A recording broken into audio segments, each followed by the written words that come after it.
అని చెప్పి నువ్వు అన్నావు. మరి ఇప్పుడు డైపర్లు వేసుకొని ఇప్పుడే తిరుగుతలేడు ఆయన. నువ్వు నెక్స్ట్ 2 ఏళ్ళకి మళ్ళీ సీట్ ఇస్తానంటే ఏంది? ఎక్కడి నుంచి ఎక్కడికి పోతున్నామని అడుగుతున్నా నేను ఇవాళ. నువ్వు ఒకసారి ఒక మాట మాట్లాడుతావు, ఒకసారి ఒక మాట మాట్లాడుతావు.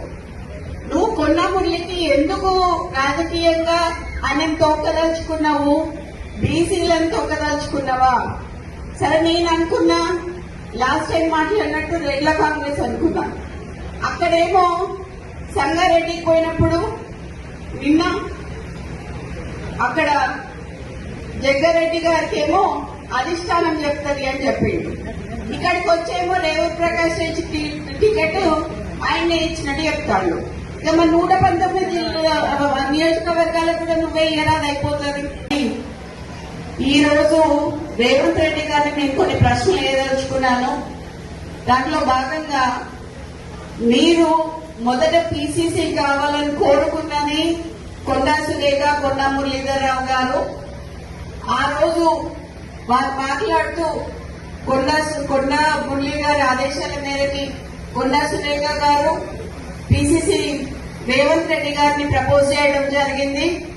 తర్వాత ఢిల్లీ స్థాయిలో కూడా ఆమె ప్రపోజ్ చేయడం జరిగింది. ఆ రోజు నువ్వు పిసిసి అయినాక ఫస్ట్ మొట్టమొదటిగా మా ఇంటికే వచ్చారు. వచ్చి నువ్వు అన్న మాట ఏంటంటే మా నాన్నతోని కొండా మురళి గారితోని అన్న 38 సీట్లు వచ్చినా 36 సీట్లు వచ్చినా నీకు ఎమ్మెల్సీ ఇస్తానన్నావు. అన్నవా లేదా అనేది మా కోటగండి మైసమ్మ దగ్గరికి రా, ఎల్లమ్మ దగ్గరికి రా, శక్తివంతమైన దేవత ఆడ నేను అనలేదని నువ్వు ప్రమాణం చేయి, అప్పుడు నేను చెప్తా. ఒక బీసీ బిడ్డకి, ఒక క్రౌడ్ పుల్లర్ కి ఎందుకు ఎమ్మెల్సీ ఇయ్యలేదు, ఎందుకు పదవి ఇయ్యలేదు అని నేను అడుగుతున్నా. ఈరోజు నేను అందరి సమక్షంలో చెప్తున్నాను, అయ్యా రేవంత్ రెడ్డి, నువ్వు గాని రేవంత్ ప్రకాష్ రెడ్డి గాని వాళ్ళ తాత గాని వాళ్ళ అయ్య గాని ఎవరైనా గాని నేనే ఇక్కడ ఎమ్మెల్యేని, ఖచ్చితంగా నేనే నిల్చుంటా, నేనే గెలుస్తా. అర్థమైందా? ఈ సందర్భంగా నేను మీకు ఇక్కడ నుంచే చెప్తున్నా, నువ్వు ఇప్పుడు రాజీనామా చేయమని చెప్పు, ఇప్పుడు ఇద్దరం నిల్చున్నాము, ఎవరు గెలుస్తారో చూద్దాము.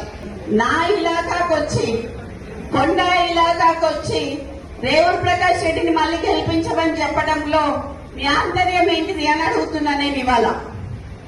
ఎందుకు మాతో పెట్టుకుంటున్నావు? ఎందుకు మమ్మల్ని ఇట్లా చేస్తున్నావు? మేము కాపతనోళ్ళమమ్మా, మాకు వ్యవసాయం వచ్చి కానీ ఊడిగం చేయటం రాదు. ఈ రోజు మీ తమ్ముందు ఒక 200 కోట్లది ఒకటే చెప్పిన, ఒకవేళ ఎవరైనా నాకు కౌంటర్ ఇచ్చిందనుకోండి మిగతా కూడా బయటికి తీయాల్సి వస్తుంది. సో ఎవరు కౌంటర్ ఇచ్చినా బయటికి తీసి సీతా దయాకర్ గారికి కూడా పదవి ఇచ్చినావు నువ్వు. సీతా దయాకర్ గారికి ఏం చేసిందే పార్టీకి? ఇది అచ్చ కాంగ్రెస్ వర్సెస్ పచ్చ కాంగ్రెస్ అయింది ఇక్కడ. నేను చెప్పాలనుకున్నా చెప్పిన దీనికి కౌంటర్ ఇస్తే మాత్రం నేను ప్రెస్ క్లబ్ లో కూర్చొని ప్రెస్ నోట్ రిలీజ్ చేసి మొత్తం ఉన్నాయన్నీ బయట పెట్టాల్సి వస్తుంది. సో అందుకని చెప్పి ఇక్కడితో ముగిస్తూ ఈరోజు ప్రజాప్రభుత్వం, గౌరవ ముఖ్యమంత్రి ప్రజాపాలన ద్వారా రాష్ట్రంలో అభివృద్ధి, సంక్షేమం రెండు కళ్ళ లెక్క తీసుకెళ్లి గత 10 ఏళ్లుగా ధనిక రాష్ట్రంలో చేయనటువంటి పనులు, వాళ్ళు అప్పులు చేసినా, వాళ్ళు తప్పులు చేసినా ఒక్కొక్కటిగా సర్దిద్దుకుంటూ ఈ తెలంగాణ రాష్ట్రంలో ఎంతోమంది వేలాది కార్యకర్తలు కష్టపడి ఆ రోజు పిసిసి అధ్యక్షుడిగా ఎత్తిన జెండా దించకుండా ప్రజలను చైతన్యం చేసి ప్రజాపాలన అధికారంలోకి వచ్చిన తర్వాత మరి ధనిక రాష్ట్రంలో జరగని పనులు అప్పుల తెలంగాణలో మా గౌరవ ముఖ్యమంత్రి చేస్తుంటే కొంతమంది ప్రతిపక్షాలు గిట్టని వాళ్ళు ప్రభుత్వం మీద మాట్లాడితే సరే, కానీ ఇవాళ స్వపక్షంలో ఉండి ప్రజలు ఇచ్చినటువంటి అధికారాన్ని మనం ప్రభుత్వం ద్వారా ప్రజలకు సంక్షేమాలు అందించడమే లక్ష్యంగా ముందుకు పోవాలి తప్ప మొన్న ఏదైతే కొండ సురేఖ గారి సంబంధించిన వాళ్ళ కూతురు కొండ సుష్మిత గారు గౌరవ ముఖ్యమంత్రి మీద మాట్లాడిన మాటలను ఖండిస్తూ ఎంతోమంది ప్రజలు 10 ఏళ్ళు బానిస పాలన వద్దు ప్రజాపాలన ముద్దని చెప్పి తెచ్చుకున్న ఈ ప్రజాపాలనలో మరి అందరం బాధ్యులుగా గౌరవ ముఖ్యమంత్రికి అండగా నిలిచి ప్రభుత్వం చేపట్టినటువంటి సంక్షేమ అభివృద్ధిని ప్రతి గడప వరకు చేరే విధంగా లక్ష్యంగా మనం ముందుకు పోవాలి తప్ప ప్రభుత్వంలో ఉన్న వాళ్ళు మరి ప్రభుత్వం మీద నిరంతరం కష్టపడుతున్నటువంటి గౌరవ ముఖ్యమంత్రి మీద ఈ రకంగా మాట్లాడడం సరికాదు. ఏదున్నా మరి సురేఖ గారు దీని మీద స్పందించి ఏదైతే సుష్మిత మాట్లాడినటువంటి మాటలను తీవ్రంగా ఖండించి పార్టీ అభివృద్ధి కోసం పార్టీ మళ్ళొక్కసారి గౌరవ ముఖ్యమంత్రి రేవంత్ అన్న నాయకత్వంలో మరి రెండోసారి కూడా ప్రజాపాలన రావాలి. ఇక్కడ కాంగ్రెస్ పార్టీ అధికారంలోకి వచ్చి మన భావి ప్రధాని రాహుల్ గాంధీ గారిని ప్రధాని చేసేంత వరకు మనం కలిసికట్టుగా పోరాడాల్సిన అవసరం ఉంది.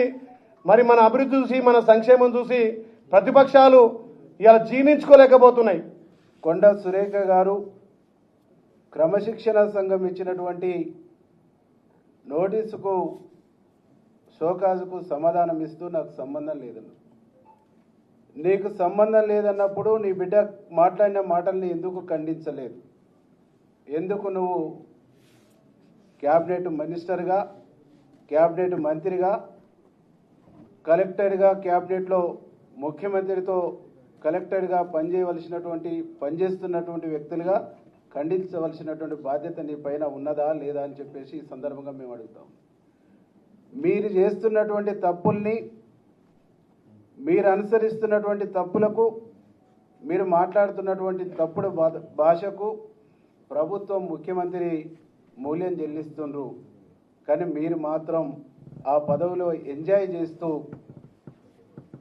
మీ ఎంటర్టైన్మెంట్లో ప్రభుత్వానికి, పార్టీని ఇబ్బంది పెట్టేటువంటి ఒక ప్రయత్నం చేస్తున్నారు అనేటువంటి విషయాన్ని ఈ సందర్భంగా మేము గుర్తు చేయదలుచుకున్నాం. కాబట్టి సమంత విషయంలో మాట్లాడినా, ఏ విషయంలో మాట్లాడినా ఎప్పుడూ మీ భాష పార్టీకి తలనొప్పిగానే ఉంది, పార్టీకి తలనొప్పి తెచ్చేటువంటి విధంగానే ఉంది, పార్టీకి నష్టదాయకంగానే ఉంది, పార్టీకి నష్టం కొని తెచ్చేటువంటి విధంగానే ఉన్నది. కాబట్టి ఈ భాష మాట్లాడుతున్న, ఈ యాక్టివిటీ ఉన్నటువంటి వ్యక్తులపైన పార్టీ పిసిసి ప్రెసిడెంట్ గారు కానీ, ఏఐసిసి కానీ కఠినమైనటువంటి నిర్ణయాలు తీసుకోవాలనేటువంటి ఒక ఆలోచనతో మేము ఈరోజు మాట్లాడటం జరిగింది. మేమందరం కూడా ఒకటే కోరుతా ఉన్నాం. ఈ రాష్ట్రంలో కాంగ్రెస్ పార్టీని అధికారం తీసుకురావడానికి ఇక్కడ ఉన్నటువంటి ఎమ్మెల్యేలు, ఎమ్మెల్సీలు, బయట ఉన్నటువంటి మంత్రులు, అనేక మంది నాయకులతో పాటుగా చెమటోర్చినటువంటి వ్యక్తి, రక్తం ధారపోసినటువంటి వ్యక్తి ఈ రాష్ట్ర ముఖ్యమంత్రి రేవంత్ రెడ్డి గారు. వారికి తోడుగా వారి కుటుంబం కూడా, వారి బ్రదర్స్ కూడా చెమటోర్చినటువంటి విషయం తెలంగాణ సమాజానికి తెలుసు. కానీ పనిగట్టుకొని ప్రతిపక్షాలు వారిని వీక్ చేయడానికి ప్రయత్నం చేస్తారు, ప్రతిపక్షాలు వారి మీదనే దాడి చేస్తుంటారు. వితిన్ ద పార్టీలో ఉన్న కొంతమంది వివిధ జిల్లాలలో కావాలని ప్రభుత్వాన్ని, ముఖ్యమంత్రిని వీక్ చేసేటువంటి ఒక దుర్మార్గమైనటువంటి ఆలోచనతో పనిచేస్తూ ఉన్నారు. వారిపైన కఠినమైనటువంటి వైఖరితో కఠినమైనటువంటి నిర్ణయాలు పార్టీలో ఉండాలని చెప్పేసి మేము పార్టీని కోరబోతా ఉన్నాం. దాంతోపాటుగా గౌరవ ముఖ్యమంత్రి గారు కూడా మేము విజ్ఞప్తి చేస్తూ ఉన్నాం. ఇట్లాంటి వ్యక్తులు పార్టీకి, ప్రభుత్వానికి నెత్తినొప్పిగా తయారైనటువంటి వ్యక్తుల్ని ప్రభుత్వం నుంచి, ప్రభుత్వ బాధ్యతల నుంచి తప్పించాలని కూడా మేము గౌరవ ముఖ్యమంత్రిని డిమాండ్ చేస్తూ ఉన్నాం.